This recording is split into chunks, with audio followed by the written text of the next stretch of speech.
Imagine being lucky enough to live by the beach, only for your magnificent view to disappear.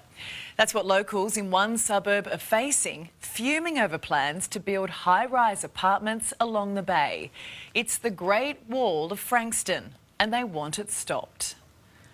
Stop the wall! Stop the wall! Stop the wall! Stomping along hot sand, they're fired up in Frankston. Stop the wall! Stop the wall!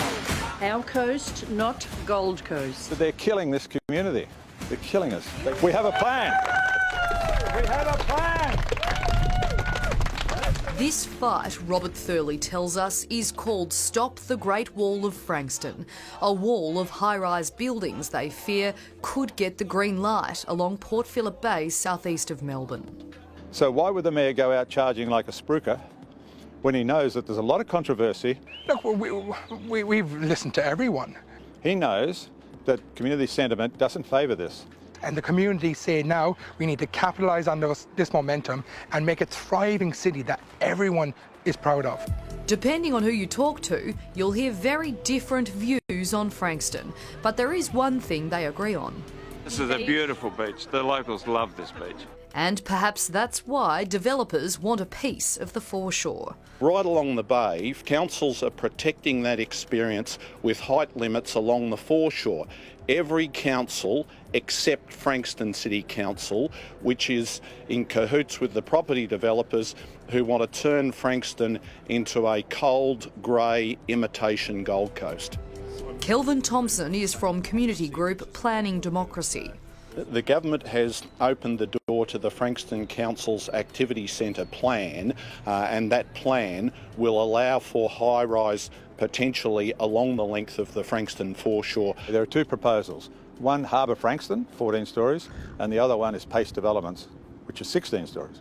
The new apartments would sit on prime real estate alongside the Cannonook Creek, 5 minutes walk from the beach. The two applications that are at VCAT at the moment are not going to be the one and onlys, are they? It does set a precedent.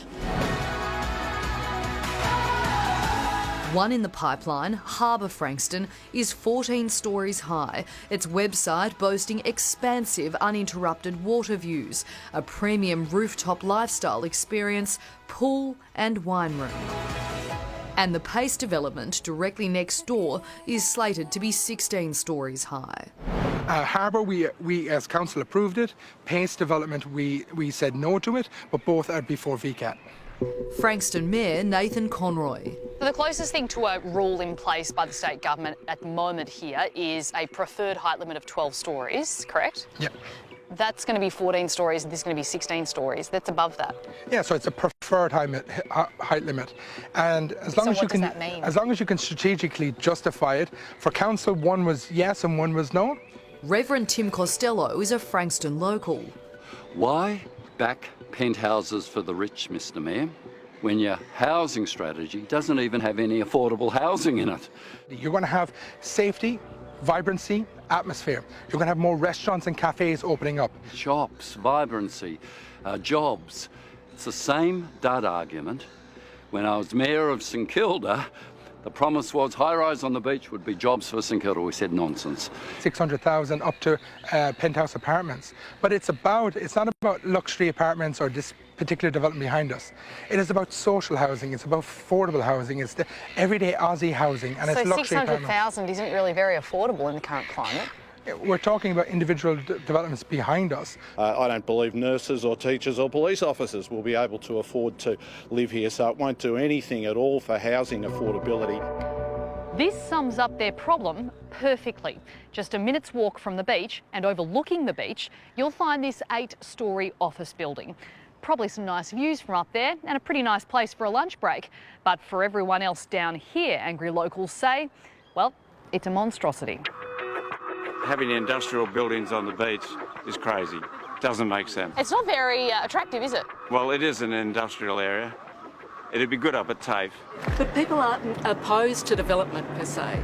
They're happy to have it, but why so high, so close to the foreshore and delicate? Because it's beautiful here. Local Philip McAvoy stopped us in the street to share his view. So people are going to move out of their homes to come into these developments. Then all those homes then come onto the market. It causes wind tunnels, it causes massive shadowing. The area is a ghost town because you can't actually sit there. After 10 a.m. in the morning, there is no overshadowing from literally where we're standing to the foreshore, which is 200 metres away. So you say overshadowing is not an issue? No. I just pat him on the back and hopefully he keeps going with development.